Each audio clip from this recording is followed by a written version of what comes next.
श्री स्वामी समर्थ सगळ्यांना.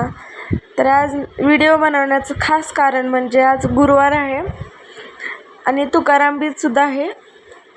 तुकाराम बीज निमित्त मी आज हिरव्या मिरचीचं वरण करणार आहे. तर मी तेल घेतलेलं आहे एका कढईमध्ये. तेल छान गरम झाले की जिरे मोहरी टाकून घेतलेले आहे.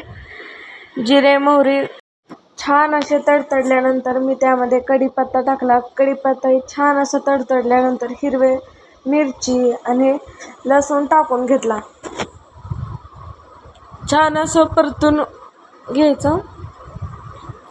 त्यानंतर थोडीशी हळद टाकायची. हळद टाकल्यानंतर डाळ घुटून घ्यायची. डाळ घुटून होते. तुम्ही जर माझ्या चॅनलला सबस्क्राईब केलं नसेल तर सबस्क्राईब करून घ्या आणि बेल आयकॉनला क्लिक करायला विसरू नका. तर आपली डाळ छान अशी गरम होते.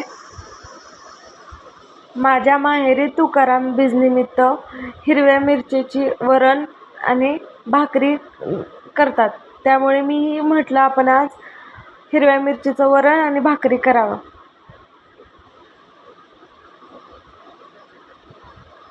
मी क्रश केलेलं वरून कोथिंबीर टाकून घेतली. वरण झाल्यानंतर मी सुक्कं वांगं केलं भरून. त्यावर छान अशी कोथिंबीर टाकून घेतली. माझ्या भाज्या होते तोपर्यंत आईने देवाला दिवा लावून घेतला. त्यानंतर मी छान अशा देवाला नैवेद्य ठेवण्यासाठी भाकरी करून घेत होते. माझा आणि आहोंचा पण आज गुरुवार असतो. जर गुरुवारी आम्ही चपाती करतो, पण यावेळेस म्हणलं मस्त असं तुकाराम बीज साजरी करूया गावाकडल्या पद्धतीने.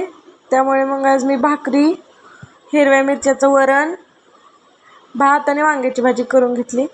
माझ्या भाकरी झाल्यानंतर मी देवाला वरण, वांग्याची भाजी, भात, भाकरी, श्रीखंड हे सर्व पदार्थ करून घेतले.